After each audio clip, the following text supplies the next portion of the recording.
What is up, everybody? Welcome to Omnic Lab. We're a podcast that focuses on the strategies inside the game of Overwatch. We help you learn through trial and error, just like in a lab, even if things get a bit crazy and maybe even blow up. So we're going to help you brew some team comps, stir in some strategies there in the mix, give you some tips here and there, bring on some guests, and hopefully equip you, the listener, with that extra strategic edge. I'm your host, Rob May, coming in hot all the way from the southern end of Japan. And joining me from balmy Georgia, we have Andres Gomez. What's up, Andres?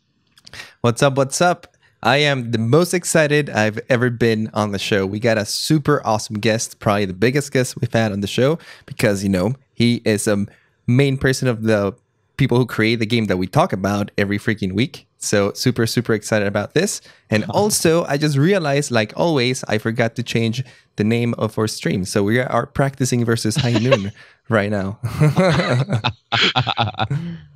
Well, we also have one of the coolest people on the Overwatch team joining us, one of the coolest being Scott Mercer. Scott, thank you so much for joining us, and welcome to the Omnic Lab. My pleasure for being here. It's great to have you. So we have sent in all the questions from near, from far, from east to west. We've got PR on your end has done an unbelievable amount of work to help us schedule this, and so we're really thankful to both of those individuals that are doing that. I'm not sure if they want their names on the show, so I'll keep them anonymous for now. But their PR has been, bar none, super helpful for us. We did a bonus show before so that we can dedicate this entire show to just everything to do with questions and talking with you, Scott. So let's, I think without further ado, I think we can jump right in without talking about news or anything. Yeah, absolutely. I think to kick things off, how about you talk a little bit, Scott, about your background at Blizzard? Because you have been at Blizzard for a very long time. You've been with them since the Warcraft and Starcraft time. So how about you give us a little background in the company and talk about that? Sure. So I started what seems like ages ago, but at some days I think it happened almost yesterday. I started in technical support at Blizzard right after Diablo 1 launched. Which is kind of interesting. I'd come in, answer phones, help people install Warcraft 2. Sometimes they need help even with Warcraft 1. We occasionally get those kind of calls. You know, again, people would like, you know, there were some like early issues with Diablo that we were like helping with, and then from there, like moved on. It was this strange online place where we're answering emails and actually going on to Battle.net from 4 to 6 every day and like answering questions in a chat room, helping people out. And while I was doing that, Blizzard was working on StarCraft, and you know, in the early days when Blizzard was super small, it was very much so like all hands on kind of thing. It's like, hey, we're trying to get this like done. We've still got like all this work to do. So I would do technical support by day and then like working quality assurance by night, like helping out like with testing, playing the game. And that from there went on to making maps for StarCraft. You know, had a bit of like you know, good success there. Like some of the maps I made were, you know, people liked. That transitioned to a full-time level designer position on StarCraft and then into Brood War. Worked on Warcraft 3 in a similar kind of position. Did some more systems design. Worked on Battle.net at the time. Did a lot of different things. Worked on Warcraft 3, Warcraft 3 expansion, and then this massive, huge thing called World of Warcraft started getting going. And yeah, we maybe remember a little bit of that. Yeah, it's kind of a big deal. Moved on to that, working on Dungeons and Raids. So one of some of the first things I did was like implement abilities on some of the dungeons you experienced in original vanilla, like World of Warcraft. and then moved on to I was working as I worked on Dungeons and Raids more. That became more of a larger team, and I ended up leading the team. So for a while, I was lead encounter designer in World of Warcraft, and then there was this other project that was sort of spinning up. This called Titan.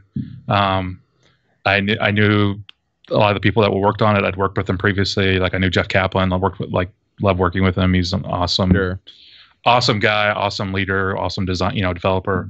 Mm-hmm.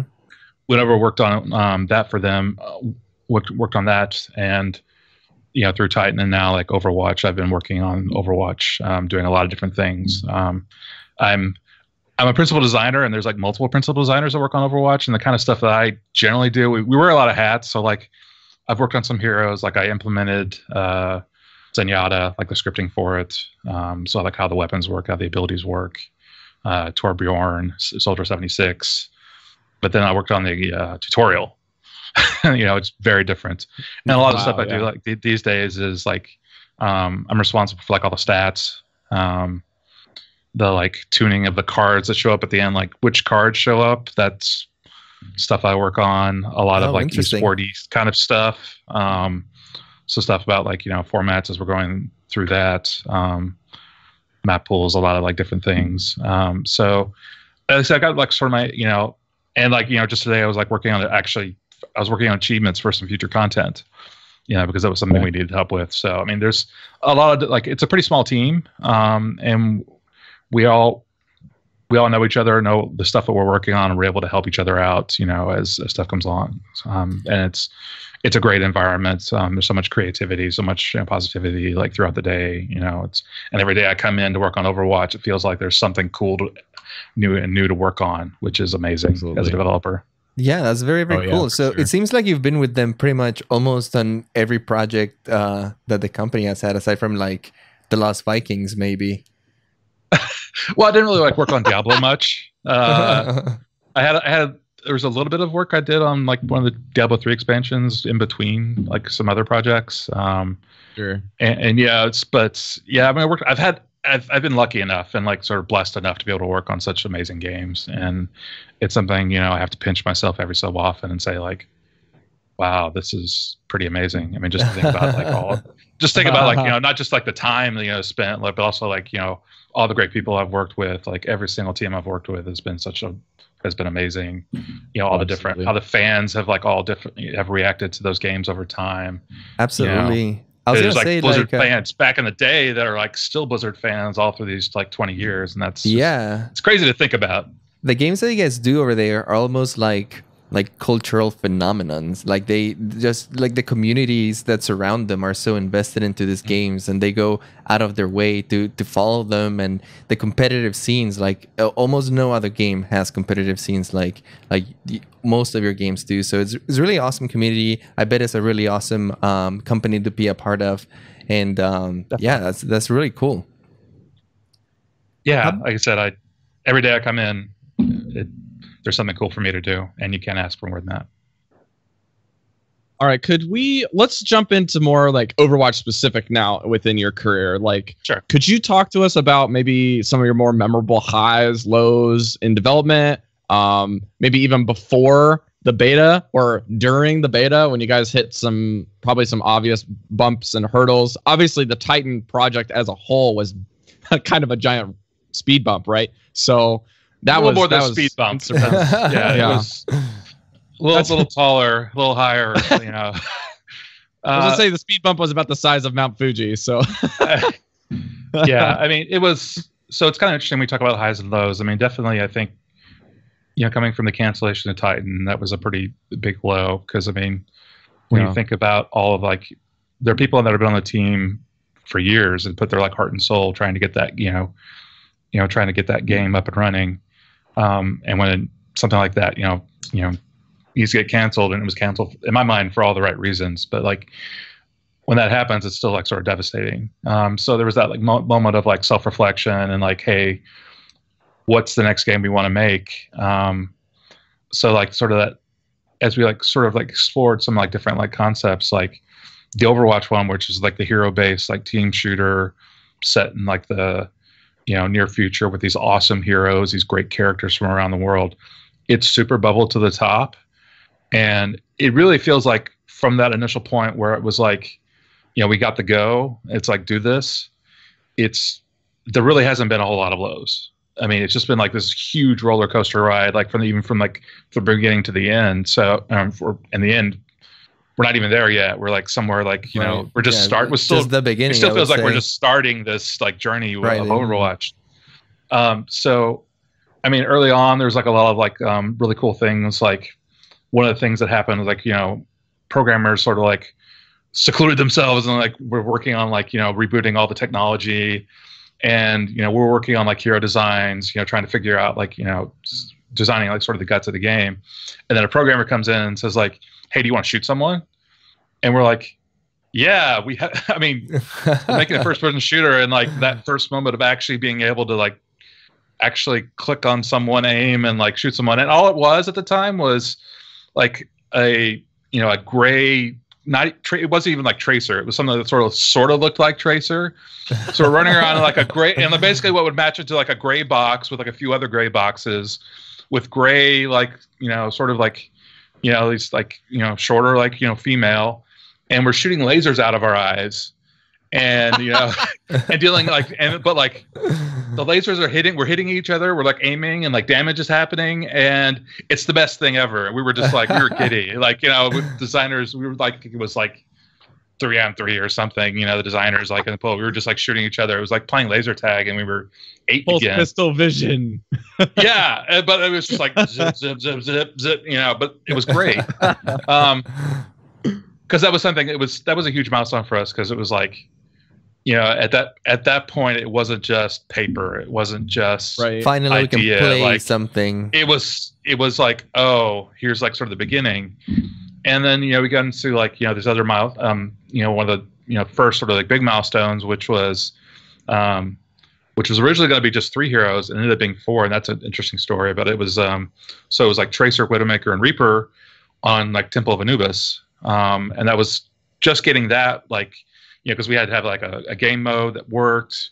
The heroes had to have all their abilities. At that point, we felt like we had sort of that core combat. And the cool thing there was originally we were going to only have 3 heroes, but Jeff Goodman, who's one of the designers I work with, he's sort of the lead hero designer. He handles most of the hero balance and stuff these days.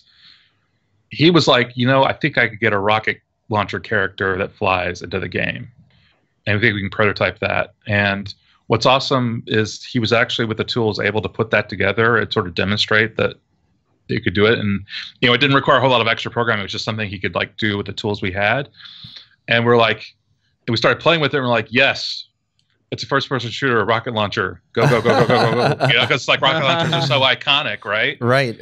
Yeah. And it was just this awesome moment because it was like, it wasn't even planned, but like Jeff went above and beyond and like was able to, and once, the artist found out, it's like, okay, we started all this like really cool like ideation about like what eventually became Pharah, like what was that looking like. So I mean there's all these like crazy like concepts like, early on. Her code name was like Rocket Queen, through all these different names, but it was just this like amazing bit of like, hey, we can go, like we were just all inspired. It was something that's like, hey, we think we can do this, and we just went out and did it, right? So I mean, and that's a lot of like thinking about like the team, the Overwatch team, and a lot of it's just like creative initiative. Yeah, and follow through, and everyone like like just immediately like latching on to that, and just taking and seeing how far we could go with it. I mean, honestly, it seems like the whole game has been like that since the beginning. Just like you guys feeding on each other and being inspired, and like everything in the game seems just so polished and like so much detail that has been put into it. Nothing seems like half done or half-assed. Everything is just perfect, like where it should be, kind of thing. So it just seems like it's been like that for you guys the entire process. Yeah, I mean, we definitely all pride ourselves on, as craftsmen and craftswomen. It's something we take a lot of pride in, and a lot of it's just that like we're just so inspired by it. We just think it's so cool. Something you come in and you don't just want to make something good. You want to make something great. And the amount of inspiration, like sometimes talking about like heroes, some heroes, we had like an idea behind like what the hero would be, because it's like, oh, the flying rocket launcher character. Okay, there's a design, reference there. Others where it's like our artists would go off, just start like drawing stuff. It's like not even like thinking. It's like, oh, this is like, what is this hero going to be? They were just like drawing cool things, and we'd see some of these. You'd see some of this art, and we were like, like some of it was like so like striking that we were like, okay, we need to make a hero out of this. It's just so cool looking, or so there's this that kind of that inspiration. It comes from all over the place, then, because we're like we work so closely together as a team, like artists, programmers, designers, like the sound, and like our sound department's awesome. The care they put in to like make sure that like we tell the story of a character not just by the way they look, but the way they sound, and that's like super important. And they do an amazing job with that. So it's been an awesome ride, and which like for us, it's like it's strange because it doesn't feel like there has been a whole lot of lows. There's just been like crazier and crazier sets of highs. When we first released it, like BlizzCon, like there was this moment of like our leadership was like, hey, we're not going to just announce like Overwatch at BlizzCon. We're going to put Overwatch on the show floor with 600 machines, and we're going to have 3 maps and 12 heroes. There's this moment of like, that's just crazy. And then we're like, wait, no, we can do this. And and it all sort of, and not just that we did it, but it all paid off. That moment of actually like announcing Chris Metzen going up on the BlizzCon stage, almost losing it in front of us because he's so emotional. That was a huge moment, yeah. That was huge. And we're all, I mean, we're like, most of us had like, we like secretly had like Overwatch shirts on, but we couldn't show them, so we're like all jacketed. We got all jacketed. It's like Superman hiding their disguise. Yeah, oh, absolutely. And then like, he loses it. We're losing it because I mean, again, how often do you get to announce a new Blizzard world? Not often. Yeah, not often. It's such a big deal. And then like he announces it. It's like, and we're like, we're having the Superman moment, the shirts, and the trailers play, and like people are going excited. But then like having that moment of afterwards going, oh, and by the way, like on the other side of this huge wall, there's 600 machines over there we can play. And that's where and like seeing the fans like react to after they play. Yeah, I mean there's nothing better. I mean, like giving that immediate feedback and just seeing the smiles, seeing the way they're talking about it, like that kind of like huge high, like knowing like where we came from, which was not a great place, like even like under a year ago, to this like super high of like this awesome announcement that I think we're still riding on a little bit of that juice, right? Yeah. All right, let's keep moving. That was a great answer, by the way. So let's move into more of some of the things that you recall in Overwatch that you, as a principal designer, were able to implement or maybe use as inspiration launch pads into creative design decisions or just directing them from the community. I know that you guys had recently said that in the 3v3 adjustments for some of the rule sets, for example, you guys had said, oh yeah, this is some great community feedback. We're definitely looking into something like this. And then boom, this last like anniversary event, we got 2 new maps, we got completely different game modes, we got 1v1 game modes, et cetera, et cetera. So you want to speak to that? Sure. So I mean, for us, like custom games is a pretty big deal, and that sort of ties into the arcade. So when we talk about like community feedback, it's not just for us. It's not just about like listening to feedback and then like reacting to it. With custom games, we actually gave players a lot of the control. Like one of the things we wanted to do was, like we knew like when we released CTF, like one of the awesome things about arcade is that we can put stuff in the arcade and we know it's not like necessarily like perfectly competitive, but like it's fun. But there's like some issues with it, but like we can try it out, get it in front of people, get their feedback. But it wasn't just about getting feedback. We also like put in all these like options so people could play with it and see, what would you do with it? Like if you wanted to tweak how what happens when you use an ability with a flag, how many points it took to score, all these different things. So a lot of it's not just like taking in the feedback, which, for all our game modes in like arcade, that's definitely been the case, Right. It's also like allowing players to explore themselves so they can give even better feedback. And then of course you get something like competitive play, which I've been working on for a while, and that's something that's from like even before season 1 back into the beta to season 1 to season 2 and season 3. that entire like system is a story of listening to player feedback and players react. Not even like feedback of, oh, I think it should be this or that, but just the reactions to it, you know. And some of those are like a deep psychological, like, you know, the first season the skill rating went from 1 to 100, you know, and you get this feedback where it's like, oh, I was 55. 55 sucks.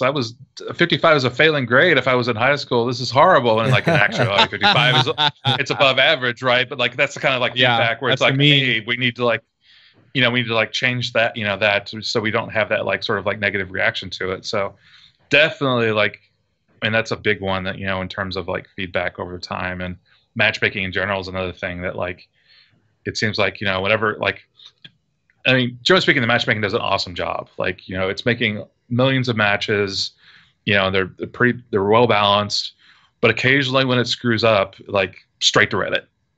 There's a screenshot. Yeah, that is true. It's like, why did it make this match? And it's like, all right, well, then it's like we put on our like CSI hats and like sort of go in and like what did it do to actually like make this? And there's a lot of stuff that like, you know, we find bugs or we like, you know, it makes us ask questions. It's like, well, we know why the matchmaker did that. It was that actually the right thing for it to do. So I mean, definitely like sort of feedback, even like, you know, both positive and negative. I mean, we definitely all like looking at it all, integrating it in, you know, deciding it, and then just making the appropriate decisions we think are right for the game after that. Right. And I just imagine like creating a matchmaking system for competitive mode in Overwatch has to be like a small nightmare kind of thing, because you have so many different heroes all doing completely different things from each other. And then you have players who have different skills with each hero. You have persons that are like incredible with Soldier, but like really lackluster with Mercy, for example.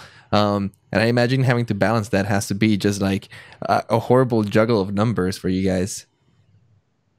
Yeah, and it's not just numbers. A lot of like a lot of what the matchmaker does is not just about like, oh, actually creating a fair match, which is the big thing it's trying to do. It's really just trying to create fair matches all the time, because fair matches are the most fun matches, right? You don't want to get in a situation where it's like, oh, I didn't have a chance. Like you want to be able to feel like, oh, if I just like landed that one Helix rocket, if I'd just been able to like get to that like, my teammate and get that heal off, if I'd just been able to like put my barrier, like you want to feel like that and not like, oh, there's no chance, right? So that's all it's really trying. That's the main thing it's really trying to do. But like to do that, that's not just a bunch of math. A lot of that's like making sure that like players, that it feels right to them, right? Like I think the matchmaker could do a pretty good job of like actually creating fair matches with like groups of 6 versus solo players. Like we could probably math that, but it's never going to feel right.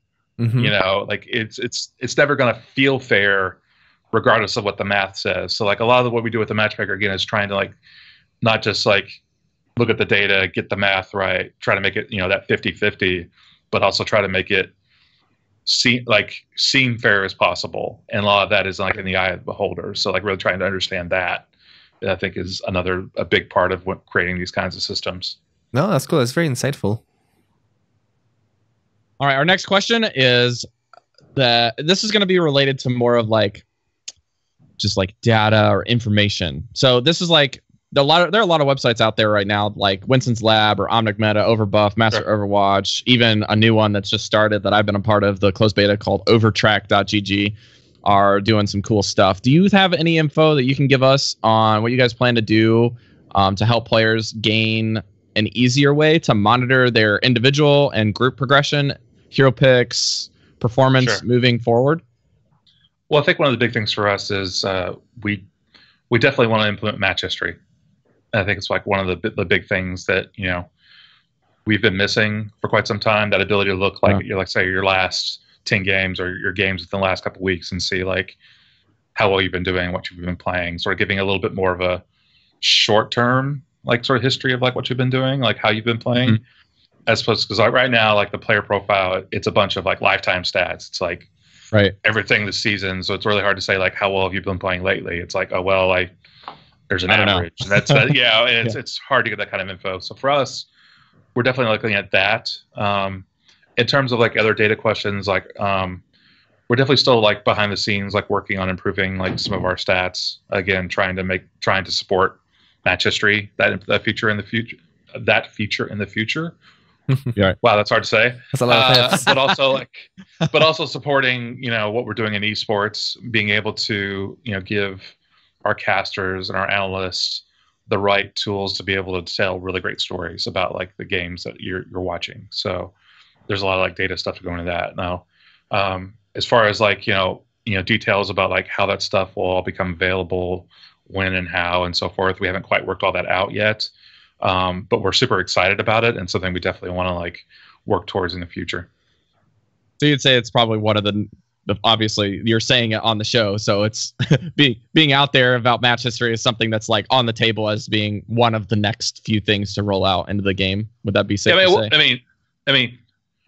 I don't want to like push any like time things on it, but like it's something we're working on. Sure. Like we've been it's actually a pretty big feature in terms of we've had to like change our stat system to be able to handle sort of like keeping track of it, like the matches. Like right now there's like all the stats you see when you hit tab or the end of game stuff, but like those match stats aren't right now being like sort of saved off. What's being saved off is sort of like your totals, like the lifetimes and like the average and stuff. So there's work that we need to do there before we can even get to the point where we actually even display all that stuff. So I got it. But we want to do it. We realize how important it is, and I think it'll really help players. Get to that point of saying like, hey, am I playing well right now? Am I not playing well? It's like, I've been like, it turns out like out of my last like 15 games, like 5 of them are on 76 and I won all of those. Hey, maybe I should just keep on playing Soldier 76, Yeah, exactly. So and because I totally agree with the sense of like, hey, being able to like look and say like, hey, if I'm the kind of person that wants to get better at Overwatch, if I'm like trying to improve, being able to, I would love to be able to help them, not just like in the sense of like, there's these amazing websites and, content out on the web that helps you, but also like even in the client, it's having, maybe there's like, hey, did you know that like you're super awesome at this one thing? Or like, hey, did you know that like, you could like, you've been improving with this hero like over time. Like, I think there's some interesting stuff there, but like how exactly we'll end up like doing all that, I'm not sure, but it's the kind of stuff that we're thinking about because we think there's a lot of really cool stuff there. Nice, very cool. Yeah. Glad to hear that. Yeah, conceptually, it sounds like this is just some super exciting things that you guys are just like never, no holds barred. Like all the ideas are good ideas. Let's just keep them in there and keep toying with them until we get something. Yeah, and we'll see. Just like pretty great. Yeah, and then it's just a matter of like, well, when can we actually get to it? With all the other things that we've got going on. Events. New game mode. All this because we want to do so much. We want to do all the things. And we can't quite do all the things. So like, which things do we do first? It's like, okay. And that changes over time. So yeah. Andres, you want to kick us over to the next question here? Yeah, absolutely. Talking about some of the Overwatch events, I think it's a really cool thing that Overwatch has, how you periodically over time introduce these events that are either relative or relevant to like the time like Halloween or Christmas or just other events to introduce history. I think it's a really cool way to explore some of the lore of the game and maybe another like fun side of the game. What was one of the favorite ones for you to design up to this point? So I can't lay responsibility for it because it wasn't like my idea. There was another designer that like sort of spearheaded this, but I just think it's awesome because it's just so out left field, and that's Lucio Ball. Right? Mm-hmm. Who would have thought that it's like, making a first person this team based shooter. It's like, got all these, characters, some of them like really edgy, and then all of a sudden it's like, let's go into a stadium and bounce a ball around and see who can score goals. And it's fun. It was a lot of fun. It's, when we first started like playing with that, like doing like the initial, like, play test, and it was just sort of like we all had this like it's like this giddy, funny, awesome like thing going on where it was just like this, it's like this maybe shouldn't be as much fun as it is, but man, it is. So let's just go with it. And again, that's one of those things of like, it's like, are we actually gonna do this? Like, yeah, we're gonna do this. And then it's like, our level designers made this awesome like Brazilian like stadium, and the sound guys have got like we've got an announcer, we've got crazy crowd stuff. It's like it just sort of like it's like everyone because like everyone in the game, everyone on the team plays Overwatch a lot. Oh, of course, right? So it's like we'd have like we expand out the play test. A lot of members of the team are like, that was really fun. It's just another example of like something. It's like having an idea, finding out it was like really good, and then just running with it, and the end result is something really special. That's awesome. That's awesome. I want to know, does that designer like Rocket League a lot? To my knowledge, he doesn't actually play much Rocket League.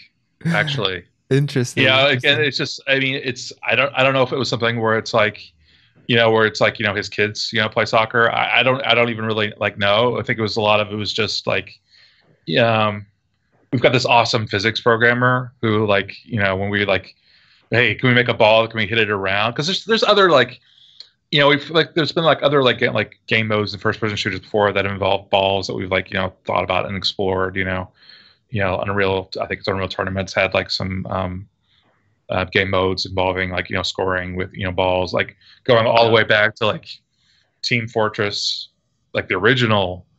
We'd had some other like modes, sort of like different like sort of variations where it's like you're shooting each other, but you're also trying to score these like basketball things. And so I think there's definitely just something like primeval about like playing with the ball. Putting the thing in the other thing. Thank you. Yeah, very much so. I'll take it for you.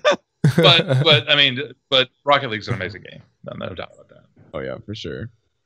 All right, well, let's get into some more nitty gritty stuff. So, do you have anything you can tell us about some rough ideas that were on the table for some changes that you can see for competitive Overwatch, maybe with the rank system, or for OWL, or maybe something within the competitive scene, whether that be with filthy casuals like us or professionals that get paid to do it?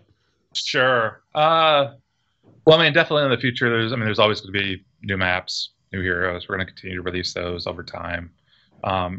It seems like each of our heroes we released has definitely impacted the meta in a pretty significant way. Orisa, we'll see, but we're definitely looking at her. But I mean, in terms of stuff that's like, yeah, I mean, there's been some things, I mean, stuff that we're looking forward to, like we're talking about like we're like reopening the question of like what's the right amount of time for a season, and that's something right now it's like 3 months, but seeing how our players have sort of like consumed a season's worth of content, and like different people do it. For some people, it's like competitive is just like the way they enjoy playing Overwatch, and it's just it's just when they log in they play competitive. For some people it's like try to get their placements done and then they're done for the entire season. For some people, they're really trying to get like towards like that top 500 at the end. Like people are consuming competitive play in a lot of different ways, and we're always sort of asking ourselves, it's like, hey, is 3 months the right time? Like way back in the day when we were doing this, like we even considered like 1 month.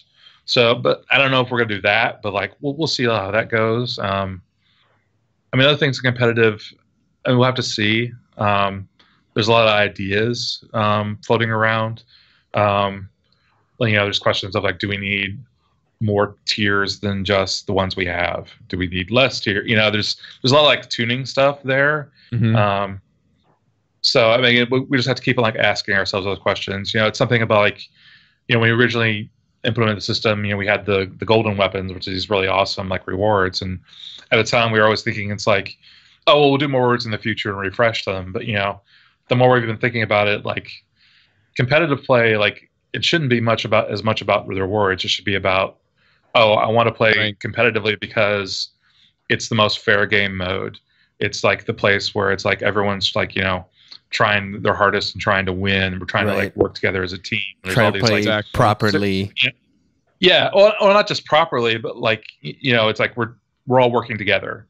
Yeah. And for some people, it's like a mind shift, and that's the case. Like whether or not you're like in bronze or you're in grandmaster.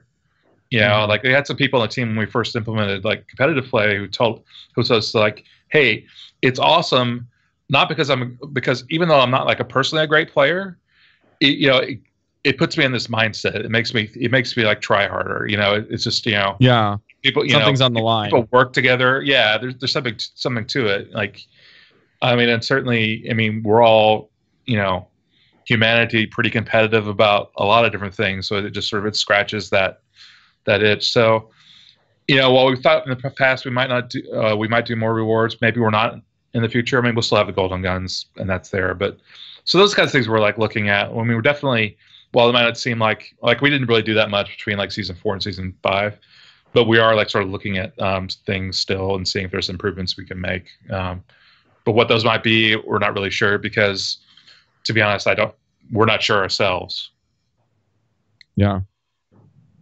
Well, I've got one more question before we jump into our community questions. So this one is something that I thought was my number one question. So if you don't answer it, no hard feelings, Scott, but it's more of the accessibility with Overwatch. I kind of wanted to get a little bit more of a peek behind the curtain here. So could you talk to us about how you kind of design the game to be both easy to understand, accessible to the casual that doesn't like playing competitive or does like playing competitive and jumping in at a very base level, and then you also have that run the full gamut all the way up to competitive Overwatch League, top level play and solo queue, right, or grouped queue, and just very deep understanding of the hero dynamics, maybe even things you guys didn't even intend as being a combo. You're just like, whoa, people are doing this with this hero. I can't believe they did that. You know, stuff like that on the accessibility side. Sure.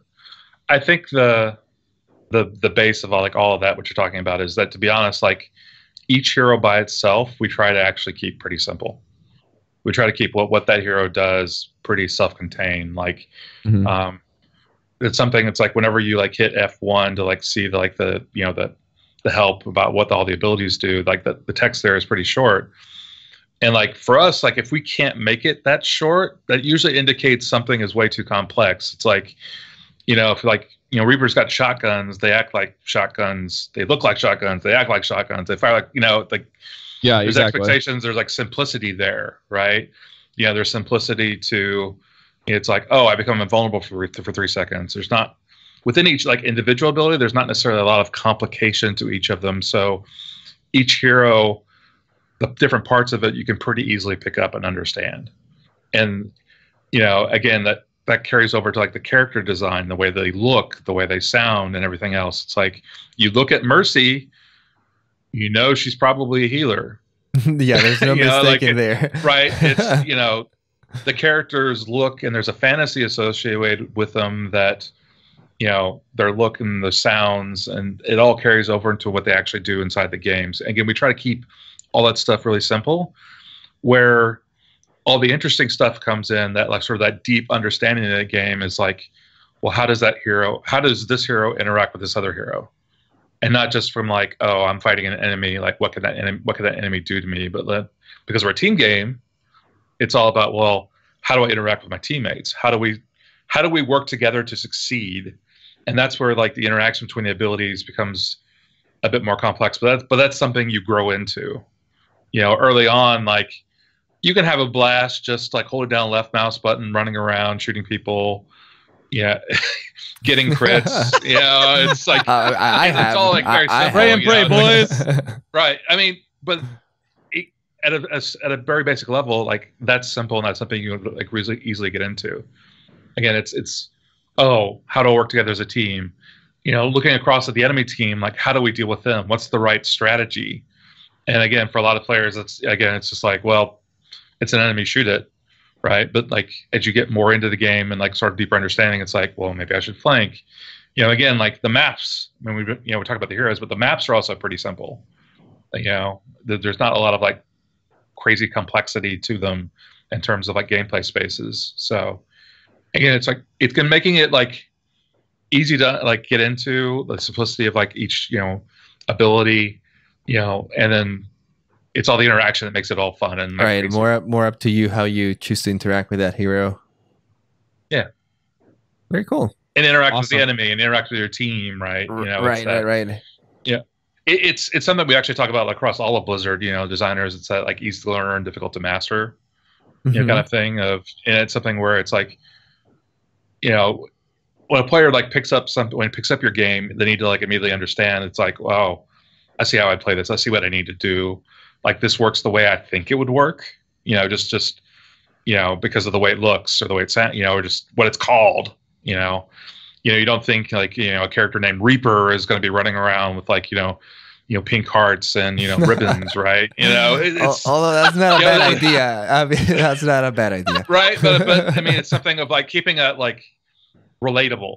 It's having something immediately relatable is like super important. Right. That's very cool. All right.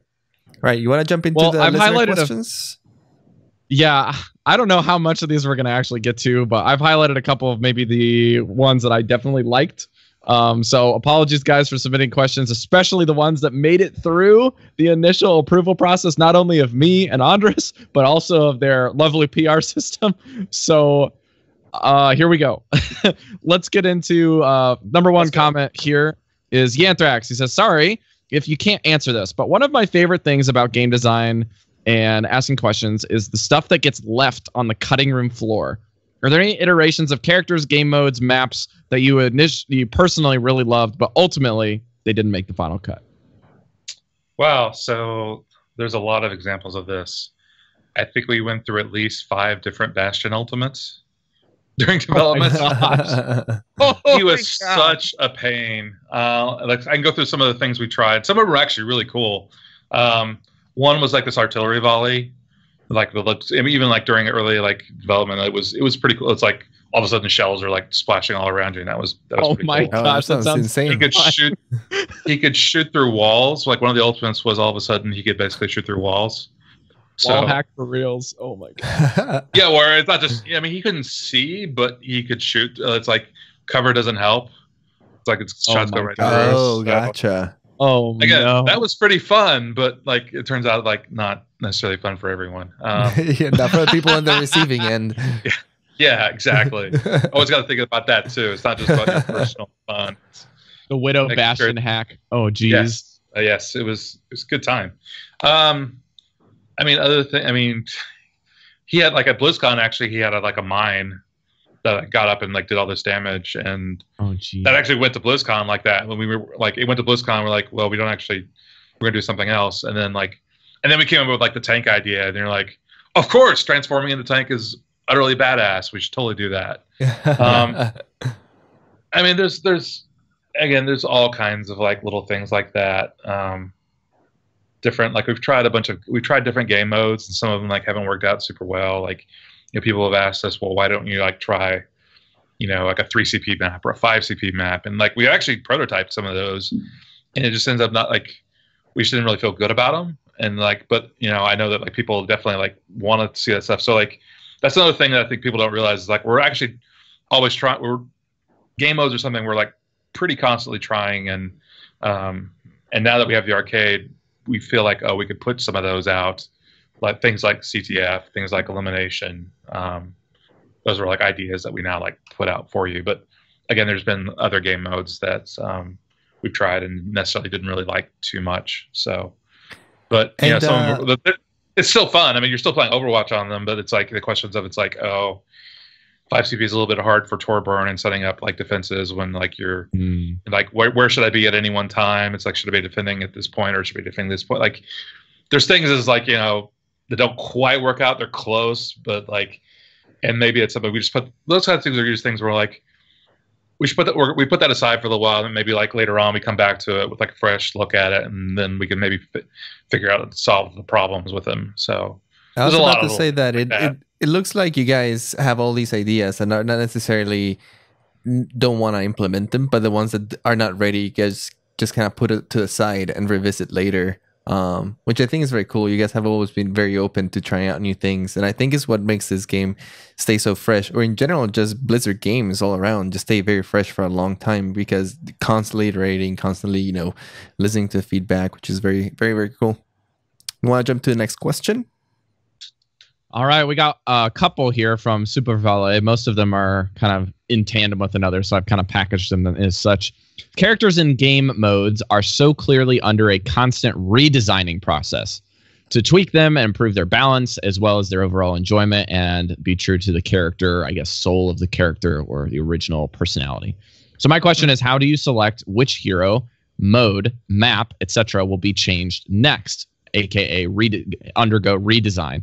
I'd love if you could use the Lucio rework as a big example or jump pad of the process of how from when it was decided that he would get a rework until all the way to being fulfilled through PTR and live. Sure. So the short answer is there's not necessarily one answer to all like those. Like each hero, each map, like has its own unique story and things we look at. But like to go over like Lucio, which I think is actually pretty interesting. Like we've known for quite some time that Lucio is a very commonly picked champion. We're looking at professional pick rates at events, and he's like 95, like 100%, and things in. We look at that, it's like, well, unfortunately, like with Lucio, we felt like a lot of the power and the reason they were bringing the power wasn't actually that fun for Lucio because it was all in his auras. It was like, we keep on talking. We talk to pros, and they're saying like, well, we can't. It feels like they can't live without the speed boost, speed boost aura. But to be honest, like as a Lucio, it's just not fun to like be that guy that's like just hanging around, bouncing around, the tops of the Temple of Anubis, and like. Well, I guess it depends what you asked. And your team tells you it's tanky. like. Yeah. He's amazing. But you tell them like your team, like what they tell you to do is basically not die, right? And anything else you can do as far as like doing damage, trying to break barriers and everything else, that's a positive. But you're really there, and that was just something that's like that just felt like, God, that's just not fun. It's not very interactive, and yet he was super strong, right? So we couldn't just like. Yeah, because mobility is like he was already like getting to the point where it's like if we nerfed him more, like his gun was already not feeling great. Mm-hmm. The amount that like the auras were providing wasn't really that amazing. Mm-hmm. So it's like if we nerfed him even more, it's like he turns not fun yet strangely need pick. So it was just in a very bad like sort of design space. That's why we had to like take a step back and say like, hey, how do we put the fun back into them and do that? Like, where do we need to like shave and like sort of take, for us, that was like, because originally like the original design of Lucio, we made the aura as like 30 meters, basically so you didn't have to worry about it. Mm-hmm. It was because Lucio was we definitely had the mind that he would be someone that's easier to play. But, over time we realized maybe we went too far on that. And so, with the rework, we brought the auras in, made it something where it's like, hey, now as Lucio, you have to be much more mindful of your positioning. But because he's not like healing everyone on the team constantly or providing that speed boost to everyone, we can give some gun damage back. We can make wall riding more fun by giving him speed boost. Like there's these things that we could do with him to make him just more fun to play. And then what's been great is that like the feedback that we've gotten from the players about it, that rework has been super positive. Yeah, he feels amazing. Yeah. He feels more fun. I love playing Lucio now. Like I'm a support main, so I play all the supports all the time, and man, I've been playing Lucio so much ever since that change. It's so good. Man. He feels really fun. Flying off the walls is just unreal. I have a little side question for you here, because when you were answering a question, you got me thinking about it. But how often has the balance design or like the balance rework been influenced by like the player base actually getting really good at the hero? Because I'm guessing from the point that you guys released the game till now, like the general base skill of all the players has been increasing steadily, and eventually you guys get like extraordinary people that are like doing crazy things with a hero that maybe you guys didn't think of at first. Has that happened often, and has it influenced your decision making? There's definitely been some points like for us, like one of the big ones is for a while we've always known Zarya is amazing. Mm-hmm. And when you think back to early like Overwatch, like no one was really playing Zarya, and we were like, she's like, it's like she's like she used to have like 4-second shields that she could put on people. Outrageous, right? When you think back, but people weren't playing them then, and we actually we changed it, made them all 2-second, made them we did some changes to her, in effect, sort of nerfed her a little bit. But then people started to understand like just how powerful, projected barriers for your team was, how powerful, like, the different things that she could provide, like just how good her ultimate is, it can turn a team fight instantaneously. Right. Yep. So that's one where like, we knew she was like really strong and like, but it took some time for like, the player base to like sort of catch on to it. Right.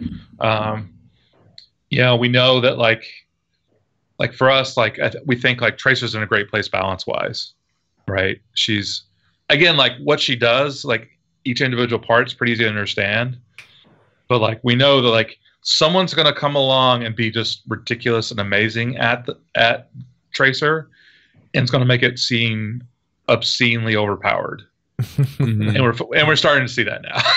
Yeah. Some of the Korean players, like Soon on Rogue, there's people are starting people are putting in the time, right? They're really like, specializing the character, working on the character. It's not just a matter of, it's like, oh, my aim's pretty good, so I'll just pick up Tracer and like, have success with her. No, that's not like that. You need to understand, like, how to use your blinks, when to use your blinks, when to engage, when to disengage, what angles you do that from. Like, landing pulse bombs seems simple, but in reality, it's like very pretty hard. Complicated. Yeah, it's pretty hard. Yeah. I've been playing a lot of Tracer lately. Jeez. So, I mean, there's definitely. I mean, I agree with you. I mean, there's definitely. I think as the player base has been getting better and has a better understanding of the game. I mean, and that's what's awesome about Overwatch. Like, that metagame has been changing all the time, not just because we've made changes, but just because players have like have started understanding the game better. Right. It's fun to watch. Oh, I bet. Yeah. Let's keep going. I have like so many questions that could like, we go on a tangent forever with this stuff, but like, let's keep moving with the community questions. All right. I hate to give Super Vale a second question, even though a lot of you guys haven't, but this is just so good. And I feel like this starts going into more of the server browser, the spectator questions, but it says there are health and ult status bars at the top of the spectator screen, at least currently. And that has received unbelievably positive feedback from the community at large. And especially when you get into maybe even the Junkenstein's event, this is kind of maybe the first iteration of that within a user player UI and not just like a spectator UI. So she says that she would love to have this status bar available during a match. Is there any plans to implement something like this for teams eventually, kind of down the pipeline, or hitting tab just doesn't always seem to be best for maintaining game vision while also monitoring other stuff? Yeah. So not right now. I mean, let me explain a little bit, sort of like philosophically, like why we haven't done it. For us, there's so much going on, like in a first-person shooter, that's like right in front of you, that like where your eyes are, like you're looking like at the middle of the screen, you're looking at like what's going on in front of you, and we've done all this like amazing work to try to make sure that like everything, like, the sound, like you can hear a lot of stuff exactly where it is directionally in a lot of cases, how far it is away. Like, there's so much like on the screen inside the world. We really want to make sure that like your attention span is largely focused on what's happening there. We want your focus on the world and not the UI. And it's tricky because certainly we understand that like that information is super useful in a moment of like, I want to know this right now, but we'd much rather keep the attention to you in the world, interacting with everyone, in the big team fight, interacting inside the world. That's not to say like, will we do it in the future sometime? Maybe, but it's a pretty big step, and we are a little bit worried that like it is a bit of a distraction. It's useful, but at the same time, when it's not there, you think like, oh, here's all the like super useful things I could do with it if it was there. But I think a lot of people don't necessarily think about like, well, if it was there, like how much of a distraction would it be, and like how much would it hurt, like potentially the rest of my gameplay, because it's not up there, so they can't understand that. But like, it's an interesting point, because I've actually talked to some of our casters, who are like, working on like, casting Overwatch, and they talk about how it's like actually it's difficult for them, and they're not even playing. They're just like trying to explain what's happening on the screen to shift their focus from like the middle of the screen and what's happening in the world up there and back, right?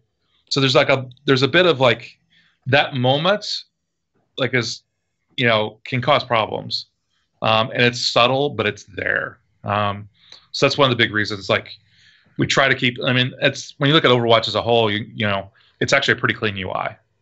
You know, there's not like a whole lot there on the screen. Again, you know, for some things we like for like the tracer blank UI, it's again right there and like, you know, to sit under the screen. You know, so we try to keep a couple chevrons. There's a lot of like really subtleties to like UI design, and it's and right now we're pretty happy with the way it is.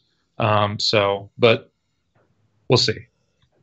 Also, just to add from the perspective of a player, I think that sometimes when you're playing the game, one of the skills that is useful to develop is your ability to absorb information, right? Whether it's be through like visual information or sounds, which the game does a great job of giving you a lot of sound cues to kind of like keep you informed of what's happening, whether heroes have died or, you know, whether people are around you kind of thing. And being able to kind of like dissect what is happening without needing all this like stats and stuff is a very useful skill to have as a player kind of thing. I don't know if that kind of adds to that question, maybe why it shouldn't be as needed.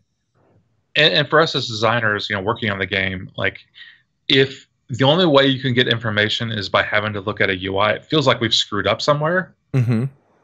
Right? It's like, you know, it's again, like if you need to rely on the UI to, you know, to give you like every like bit of game state when you should just be able to like look at the game in front of you and sort of see and be able to tell what's going on. Right. You know, that's sort of like we don't rely on you as a crutch. That's the last thing we want to do. We want to make sure that like even without it, you have enough information to not just play the game, but play the game and succeed. Cool. Yeah.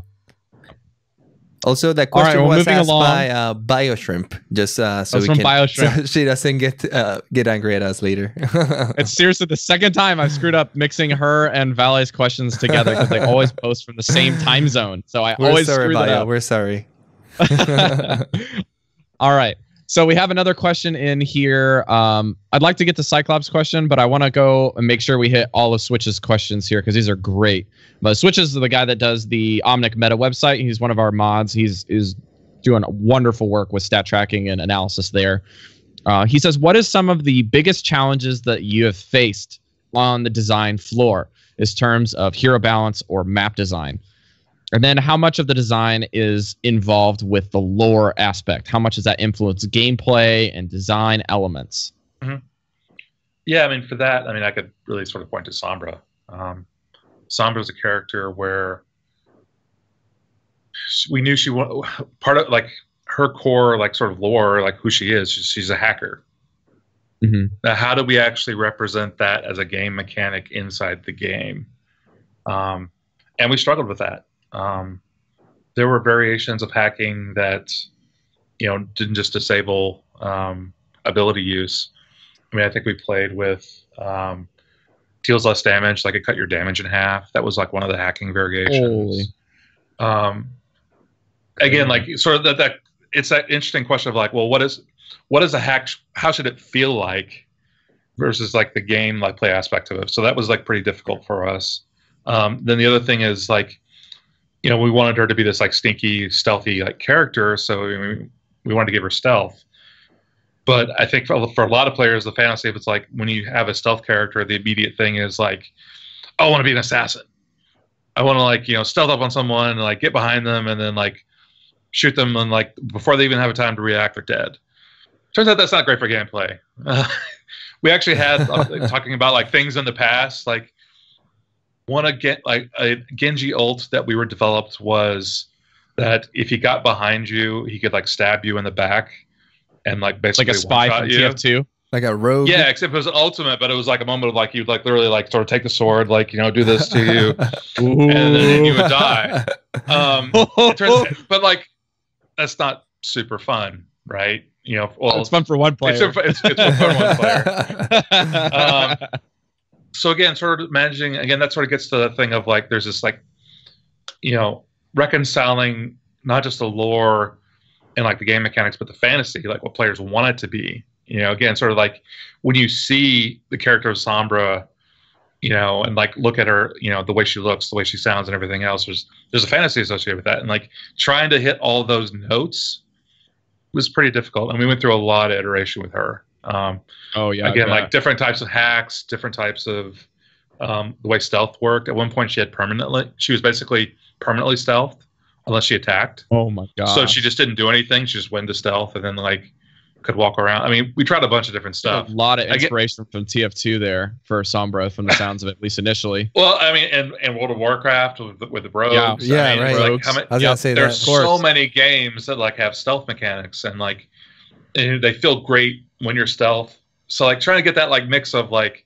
mobility and stealth and like hacking and we were trying to make her an offensive character and now she's sort of she's offensive, but she's actually a little bit more supporty, sort of a little bit like in between, because like you can hack health packs. Like hacking health packs was great because that feels like, hey, I'm actually hacking them and helping them for my team. And like, how did you come up with that idea for health packs? Like that seems so out there.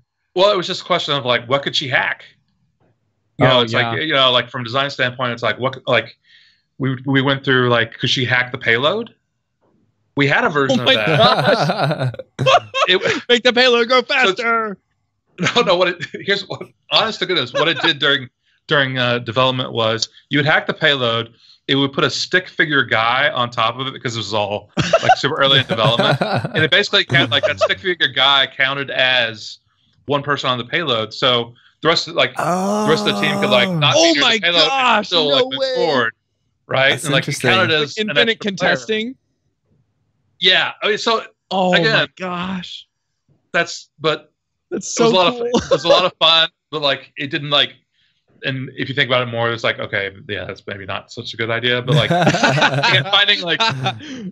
finding like, knowing that she's a hacker, it's like she needs to be able to hack things, and it needs to make sense because that's what the character is. So like, capturing the essence of the character, you know, not in game design sometimes it's tricky, and with Sombra it was, but we're super happy with how she came out.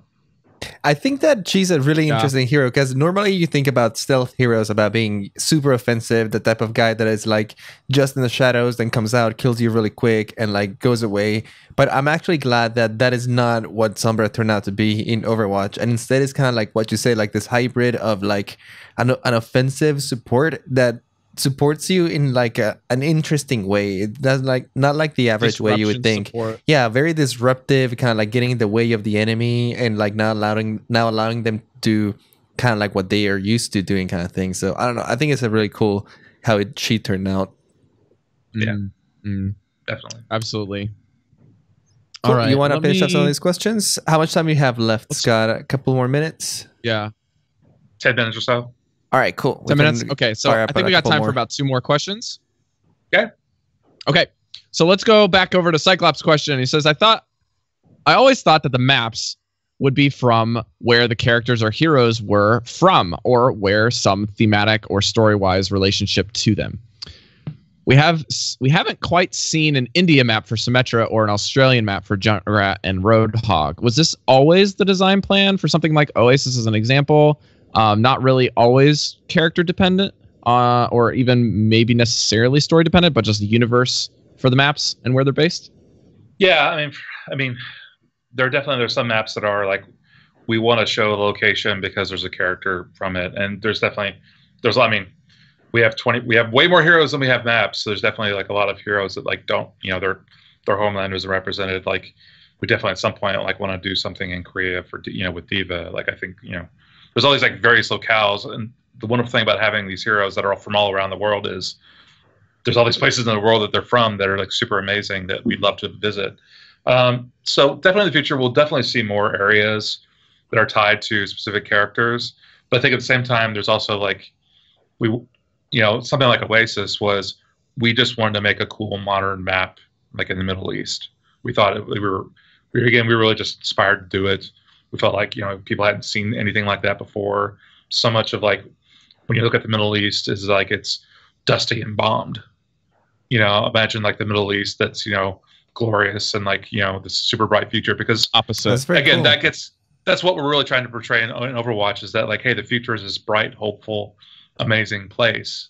You know, it hasn't all gone to crap. You know, it's like, it's still, you know, everything's all right. You know, we're going to do better in the future. Like having that kind of that hope, that, you know, that aspiration, super important for us. So we looked at Oasis as it's been a tremendous opportunity to do that. And again, and we might have some other maps that we just thought it'd be cool. You know, in some cases, like it's really just as simple as we thought it'd be cool.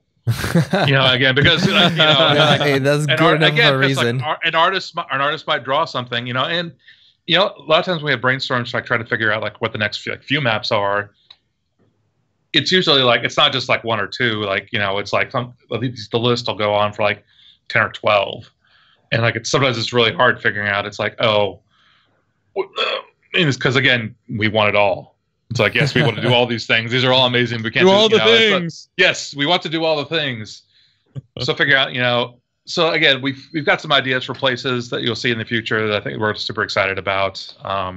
We went to the moon more maps just this last week. That's right. That's right. I was actually playing that map. And there's a low gravity area out there, and like, you know, it's like so cool.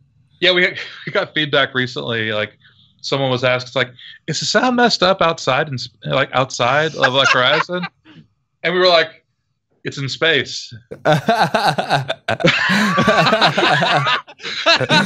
So like the sound's muted out there, and you know, but like it's like, you know, but yeah, everyone's used to everything being like super loud and over the top. Right. You go outside into space, and it's like, you know, it's just really awesome. Like, but like, we love it. We love that kind of stuff. Yeah, no, it's very cool. It's very cool. Walk outside in space was it's super peaceful, but Junkrat grenades are like flying around, and like, you know, Genji shurikens. And, peaceful. I think all that stuff is really cool. Like you said, how the way you guys kind of like see the future and how you try to integrate kind of like your vision for it with maps like Oasis, or even with the lunar colony, just like setting the theme to being like, hey, you know, the colony in the moon, that's not like too far-fetched. Like maybe we can put a monkey up there. Exactly. Yeah. Just throw a whole colony of them. Why not more, right? All the monkeys, all the things. All right. Let's go with our last question here. This is one of the most interesting questions I believe that we got. This is actually from one of our patrons, is Sfornair. He says, hi there. Would there be any update or consideration to upgrade the training facility? I believe it's an underutilized but yet potentially really fun and creative way to help players work on either practice regimens or just getting better, etc. Things like that. I'd love to. I think there's definitely value to it. And I think there's a lot of interesting ideas in terms of like players already, even with what we have now, like players have sort of created regimens where it's like, you know, I'm going to like go to this spot, try to shoot this many times in the head, you know, like they'll like sort of create their own like sort of training regimens based upon like how fast they can move through it. And like, it'd be really cool if, you know, we had some kind of like, you know, timing mechanism for those kinds of things. So you could like go in, you know, go through the map, you know, shoot 10 of the training bots in the head, or you can shoot them like, and later on you can find out like, oh, I got this many crit hits. And like next time it's like, all right, I'll try to hit even more critical shots. I'll try to do it even a little bit faster. I think there's a lot of really cool stuff there. And definitely I'd love to be able to like work on like, again, systems that like help players improve their game. You know, especially like those kinds of things. We're all about where, that. Like, yes, I'm in the right place, at the right podcast, talking to the right people. Yeah. So, I mean, those kinds of systems are really interesting. For us, it's just a lot of it just comes down to like time and like when we'll be able to like do those kinds of things. But it's a great idea, and we'd love to do it. We'll just have to see like when or where. We have no idea. Yeah, that's great to hear, because I love like things like the training mode, and I know that players sometimes do things like they create their own custom games with like Annas, and then they go in there and try to like headshots on them to practice. So like players have kind of like made their own like makeshift kind of like practice maps to be able to improve. But I would definitely love like a little more support over there, maybe a little more customization, where maybe you could do things like you can do in the arcade, where you can create custom maps for the training facility, and kind of like if you want to practice headshots, doing things like modify the head size so you can, easy mode kind of thing, and then get a little harder, maybe increase the speed. But I don't know, maybe those kind of tools would be really great for people who just want to customize their training regime to maybe their particular hero or their particular role kind of thing. I think it would be super, super useful, and I would personally love that. I'm just like putting my opinion out there. Yeah, I know that personally. I have always wanted, how you have like that one wall at the very beginning where there's just the two bots just stationary. I would just love to like change those bots to just a hero model instead. Be like, oh, this one's McCree and this one's Roadhog. I can practice sniping the Roadhog because I just got into a ranked game and he just hooked me 20 times, and I just really want to go shoot a Roadhog that just doesn't move. I just want to headshot a bunch of Reapers. Yeah, so something like that I thought would be really cool. I think there's a lot of like really cool ideas there, and like those are kind of, hopefully like when we do tackle that, those kind of systems, it will be something that players will have a little bit of customization. Because the great thing about like custom games, like I said in the arcade, is that like if we give players some tools, they'll figure out like not just like the best way to use those tools, but they'll have a better understanding of what else to ask for. Like what will they look for in the future? It's like, hey, this would be super awesome if only X, right? And like, so like giving with custom games, giving players a little bit of that control, I think can go a long way towards helping everyone out. Nice. Yeah, absolutely. Well, that's very cool. Well, I know that you probably have to go here in probably just any minute now. Yeah. Well, thank you so much for your time, Scott. We really appreciate it. And a special thanks to your team for basically putting us into connection. They are the real heroes here. They've done a lot of correspondence with us. So thank you. You guys are great. Really appreciate it. I've had a lot of fun doing this. It was great talking to you guys. Yeah, maybe we'll do it again sometime soon, and hopefully at BlizzCon. So we wanted to just let you guys know as listeners, not just to Scott, but we actually just locked in tickets yesterday. So we're really, really excited to come over there and join you guys. Now the next step is getting plane tickets for me from Japan. That's the easy part. Well, maybe not for you. Like, so tickets to LA aren't too bad. Okay. All right. Thank you, Scott. It's a 14-hour flight I'm not looking forward to. Yeah, that part. Yeah, that's rough. All right. Well, thanks again. I know that you're going to probably just take off here, and we can close the show. So we'll take it from here. Scott, thanks for being the champion of this week. We appreciate it. Thank you so much. You have a good one, Scott. Yeah, you too. Enjoy the weekend. All right. Alrighty. Well, that was super awesome. Yeah, for those of you on the live show, Andres is going to be working on a few things here to kind of shuffle the stream so that it doesn't look all wonky and my face doesn't look like it's getting cut off or extended into Scott's cam. So we'll be working through that. It's going to look a little weird, but honestly, we can just like close off over here. That was a super awesome interview. Thanks everyone who came on the chat. We have an insane amount of people usually for our live show. Since we're a podcast, we're not usually used to all this live attention. But thanks everyone who came over. I hope that you guys found this interview super interesting. Rob's face just became really crazy. Split personality. There you go.